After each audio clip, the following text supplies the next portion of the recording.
Hi, I'm Morghana the Doll Witch, where I take science and a little bit of magic to make my dolls their very best selves. And so today I want to talk to you about buying one of these dolls. Well, of course, not one of these dolls. These are my dolls. But if you want to buy a doll like them, or, whatever doll you want to buy, I want to talk to you about that process so that it makes your doll buying experience as less stressful and as pleasurable as possible. Because unfortunately, when you buy these dolls, it's not like going on Amazon and you say, oh, I like that doll, click, I want that, click, click, click, pay your money, and boom, that doll shows up at your door. That's not how this works. So, you pick your doll. We'll talk about that. You will pick a vendor. We'll talk about that. And then you order your doll. So when you order your doll, the vendor contacts an intermediary in China, because all these dolls are made in China.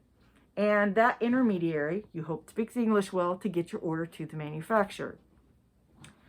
Once, the order gets to the manufacturer, and it takes around 3 to 5 days to make, well, actually 3 to 7 days to make one of these dolls. Depends on if you're getting a custom color. Some manufacturers will do custom colors, some won't. That's something you need to talk to your vendor about. They will, it also depends on their holidays, because in China, when they have holidays, they shut everything down. And that's something else you'd want to talk to your vendor about. So they manufacture your doll. Once the doll's done, they'll take a picture of it. You will have to request that from your vendor, but that's something you definitely want to request from your vendor. They'll take a picture of the doll. You get the picture, you approve the doll. Then a packing company comes to the factory and picks up the doll. And that packing company is contracted through your vendor. And so they take the doll to their shop, wherever they pack the doll, and they put it in the box. And here's the thing, you definitely want to ask your vendor for that the doll be packed in a double-walled cardboard box.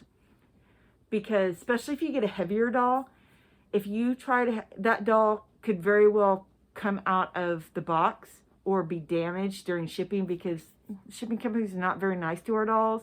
And so you really want to make sure that doll is packed in a good, strong box where the ends are stapled, maybe even have some plywood at the head and the foot so they don't punch through the ends of the box. And you're going to want to keep that box, because if you need to move, you want something to move your doll in. If if you're doing any home repairs or something where you want the doll to be safe, you want to put them in a box. Or if somebody comes over and you don't want to necessarily see your doll, someplace to keep your doll where nobody can see it. So once the doll's packed in the box, the shipping company, either FedEx, UPS, or DHL, will come and pick up the doll. And they're also contracted, whoever your vendor contracts. And so that's something else you'd want to talk to your vendor about. And the dolls are either shipped in on a boat or they're flown in. And you really want to talk to your vendor. And if you can get it flown in, I would do that, because the shipping is really rough. Exil came in on a ship. At some point he had gotten wet. The box had gotten wet. And so he wasn't wet, but the box was. And it had been wet for so long, I couldn't salvage it. You know how cardboard kind of like starts deteriorating after a while? That's what had happened. And plus, they tossed the box around or something, because there were some holes in it. And it had been at one point upside down where I was on his neck. And, so when I opened the box, his head was kind of like that, or not his head, because the heads are not sent on the doll. They're usually like between their legs or sent separately. But anyway, his little neck was like that. And I was like, oh my God, I thought his neck was broke, but he's fine. Just the box was not salvageable. And those boxes, to buy them here in the States, are like $250. So definitely make sure you get your box comes, you want your box to be okay. Anyway. So, or they're flown in. And so once they get to the States, they have to go through customs. Now, I'm a woman buying male dolls.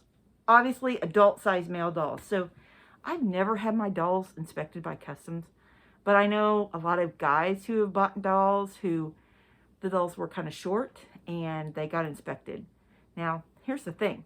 If your dolls are inspected by customs, it's at the discretion of the agent who is inspecting them, whether that doll is considered appropriate or not. And what I mean by that is, does your doll look like it is of consenting age? Because if they think your doll is underage looking, they will confiscate your doll. And if they confiscate your doll, you're never going to see that doll again, or you'll never see that doll, and you won't get your money back, because every vendor I know has some disclaimer: if your doll gets confiscated, sorry about you. On top of that, you could possibly be put on a sex offender list, and depending on the state you live in, whether or not you have to go to court, pay fines, do community service. So you don't want that, okay? So that's something to think about when you're buying one of these dolls. And like I said, we will talk about, selecting one of these dolls. So goes through customs. Whatever shipping company you're going through, you hope it gets to your house in a timely manner. Exil, he came in, through California and ended up in North Carolina, clear across the country, nowhere near where I live. Then he ended up in another, somewhere else, I think maybe New Mexico, some weird place like that, someplace not where I live. Then he ended up in my state. Then he ended up outside of my state, and then he finally showed up at home. And I followed the tracking, because your vendor will send you the tracking number once they are shipped. And I don't know how excited you are or how will be about getting your doll. I was all excited about it. I watched that tracking, every one of my dolls. I've watched that tracking, all the time, right? And, first thing in the morning, last thing before I went to bed. And so I was like, what is going on? Because he's all over the place. Same thing with Agaris. He was like, he went on a Johnny trip around the country, get to see everything, he hit for 4 or 5 states. And finally I was like, and every day it was like, it'll be a different time that he'd be here. It'd be 5 days, it'd be 3 days, it'd be 6 days, it'd be 4 days, 2 days. And it said he was going to be there next day. And then when I checked it again that night, it said he wouldn't be here for another 3 days. And I was like, what is going on? So I called. And they were like, oh, well, yeah. And so he was here the next day. I don't know what was going on. So if if you see that with the tracking, call them. They'll work with you. So your doll gets to the house, to your home, wherever you're at. Definitely make sure that you are there to get your doll. Because if the box is damaged, you want to have a phone and you want to start taking pictures. And if the box is damaged enough, you want to open that box and inspect the doll before the delivery guy leaves. Because if you don't, and that doll is damaged, you're kind of stuck with it. So, unfortunately, also, you're going to have to open your box and the delivery guy is going to see that you have a sex doll. I did that. When I got Exil, I was so excited. I go running out there, I seen the UPS guy pull up, and I have a little cart to put him on and put the box on, and I'm running up there, and here I'm short, old, I'm all, fat lady running up, all excited about my little doll, or my big doll, and the guy was like, he knew what was in the box. I mean, he'd figured it out, and so he takes the box, he takes it off the truck, and there's holes in the box, and I was like, oh crap, and I was like, okay, you're gonna have to wait until I inspect the doll. And he was like, no. And I'm like, no, you've got to wait. That's just the way it's going to be. So I got my box knife and opened the box, and he got to see my sex doll. Ooh, whatever, I don't care. He's just a delivery guy. Gives me something to talk to his coworkers about. And he didn't get to see any of Exil's bits. I will say, when he was kind of disconcerted about the neck thing as I was, when, we opened the box and the neck's like that. He's like, it's okay? And I'm like, I'm like, oh yeah, it's fine, And Exil was fine, and the guy left and stuff. But that's what you have to do. And so, and this is a way to protect yourself. So picking a doll, going back to picking a doll, that's like the beginning. There's some things you need to think about when you're picking one of these dolls. Can you take care of one of these dolls? Do you have the time and the energy and the ability to do that? Because These aren't like our Ken dolls and our Barbie dolls and our G.I. Joe dolls that we got, you know, you play with them, do all this stuff with them, done with them, chuck in a box, get them back out, play with them again. These dolls take care. You have to take care of them. You have to clean them. And I mean, wash them. You know, if even the silicone dolls have to be washed. My dolls are TPE. You also have to oil them and powder them. And this has to be done regularly. And you have to bathe them. And they're adult size, you know, these are adult size dolls. And speaking of that, can you actually physically handle moving one of these dolls? Exil is 120 pounds. Agaris is 90 pounds. I have a little female doll. She's only 65 pounds. She was given to me. I can check her over my shoulder. That's no big deal. But I also am fairly strong, considering I'm 5'2" and I'm fat and old, you know. But, you know, and my Egel, he's 145 pounds. Now, I have equipment to move my dolls around that I've made or I'm making or I've bought. You know, wheelchair or an office chair is a good way to move them around your house. But understand, when you're lifting these dolls, it's not like lifting a human being. You know, a human being, we have muscle structure, bone structure. So even if you're moving somebody who's limp, I've worked in the medical field, and so, you know, you've had people who are not conscious. And even with that, you still have that resistance because there's, you know, stuff in their body. These dolls are not that way. If you see back here, there's a skeleton. This is a doll skeleton I got from Z Dollman. Thank you. And then it has just this TPE around it. And TPE, as I explained to my friend, is like really firm jello, like solid jello, right? And so when you're moving these dolls around, they're a little wobbly, right?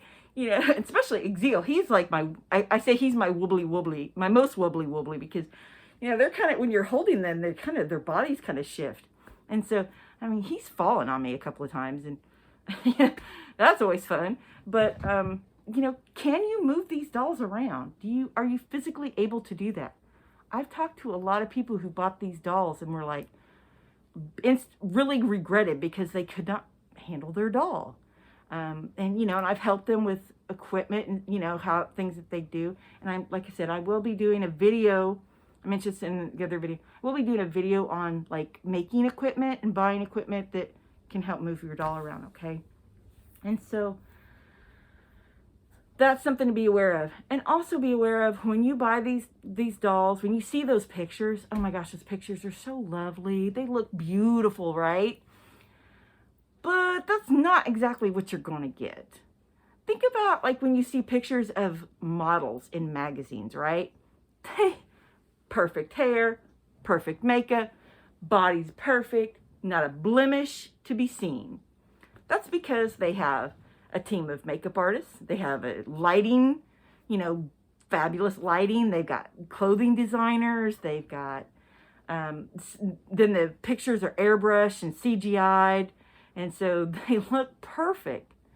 That's what they do with these dolls. And so if you're buying from the manufacturer, you're going to get a close facsimile to the doll that you've seen in the picture, but it's not going to look just like that. Now, you could do that when you get them. I mean, I did that with my dolls. I made them what I wanted them to look like. And you can do that. And that's the one thing I want you to know is you don't have to settle.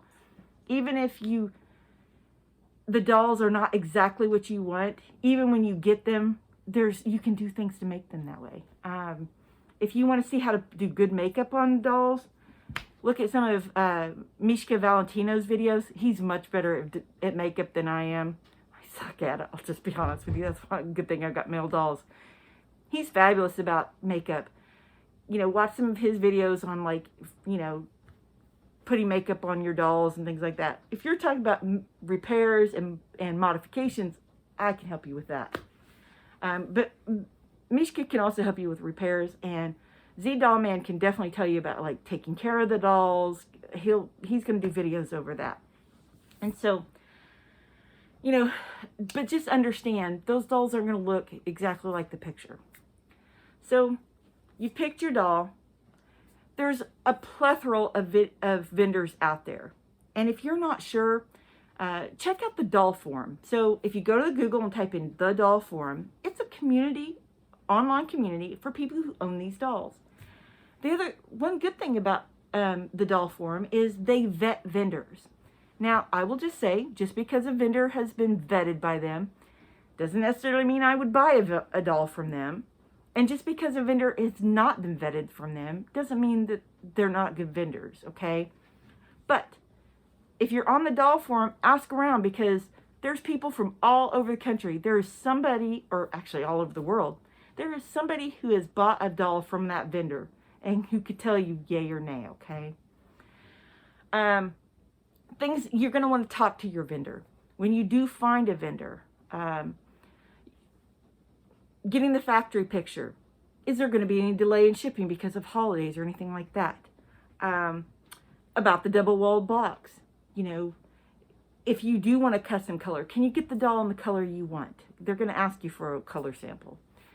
And so these are all things that you want to talk to your vendor. Now, I'm not saying talk to them on the phone, because most of them don't have phones you can call them, but they do have live chats. The good, reputable vendor, you will be able to communicate either email or live chat with them.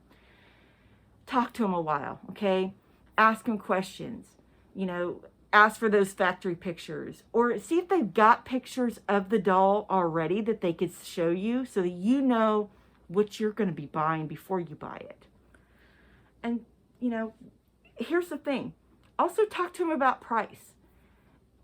There's lots of vendors out there, and if I got a situation with Egale, so he is a custom color, and I picked the doll model, and I had decided the model and the manufacturer that the doll I wanted. I found a vendor who sold what I wanted, and I said, could you check to see if we can get a custom color? And he said, sure. I'm like, all right. So he tells me, yes, the manufacturer will do the color you want. I'm like, awesome.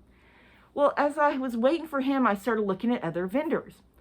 I found a vendor who sold the exact same doll, because they all sell the same dolls. These are not like, oh, I sell the only doll like that. It's made like this. Nobody's like that. I think there might be a couple of companies, but most of them, they all sell the same dolls from the same manufacturers. And so, as I was waiting for his answer, I found another vendor who had the exact same doll for $600 less.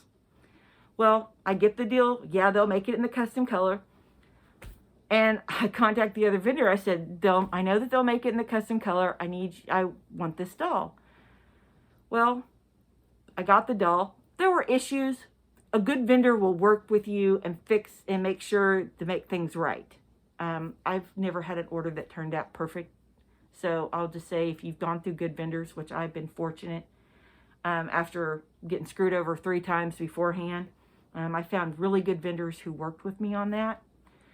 And so, but there's another doll. I would like to buy a 4th doll, and not right away, but I'm planning to soon, within probably like 6 months, buy another doll. Well, I contacted the same first vendor that I contacted, because the one that I bought a Gale from doesn't carry that model. I said, hey, could you check if I can get this doll in this custom color? And he's like, well, you didn't buy that doll for me. I know you bought it from somebody else. I'm not going to help you. And I'm like, buddy, that is totally fine, because I found another vendor 5 minutes later who was like more than happy to check to see if I could get the doll in the color I wanted. Because she knows, more than likely, if she's going to make that effort, I'll probably go through her, and I probably will, because much better deal than even the other company that, I'd had checked for me. So be aware. Ask around. I will say also, be careful about, the cheap dolls, because usually what those cheap dolls are is they're what they call aftermarket dolls. And so what that means is they bought a doll from a manufacturer and then made a mold of that doll. Like, he's a WM, so they buy his model, make a mold of it, and so you lose some detail. Now, I've seen some that turned out fine, but sometimes you've got to be careful. You don't know what the TPE is made out of, because they could put recycled TPE in there. They could put other stuff in there. You never know. So be aware when you buy dolls that are cheaper, you might be buying aftermarket dolls. And there's lots, you know, now I will say there's not as many companies who are selling the sex dolls. Used to Allied Express sold sex dolls, and if they still did, this would be a much longer video because we'd have to have a conversation about that. Thank goodness they don't, because there's horror stories from that. But Exil, I actually got him on eBay. But I found a vendor, and I talked to the vendor for like a month before I ordered. And I will just say, if you're gonna spend this kind of money, don't be an impulsive buyer. I know it's hard to do that, but don't be an impulsive buyer, because, you know, you might have regrets on that. But I talked to the vendor, told him exactly what I wanted. He knew what you know, and assured me I knew what the doll, you know, they sent me some factory pictures before I got him, so I knew what he was going to look like. And so I got him on eBay. I'm not saying that you can't get a good doll on eBay, but if you're going to, make sure you get those pictures first before you approve it. Some of the dolls are pre-made. So, you know, but I've seen some pre-made dolls, and if they won't send you a picture, and you're like, okay, fine, I'll go somewhere else, because there's plenty of fish in the sea, as my grandma used to say. And so this is kind of the process of buying one of these dolls. Please be, you know, protect yourself, do what you need to do to make sure you get your money is well spent and you get what you paid for. And if you do have any questions or concerns, please put a comment below. Myself or Z Dollman will get back to you on that. And if we don't know, we'll find somebody who does. And also, if you want, we'd love it if you would give us a like, and even more so if you would subscribe. We'd love to have, we want to have some subscriptions. And once again, I'm Morghana the Doll Witch, where I take science and a little bit of magic to make my dolls their very best selves.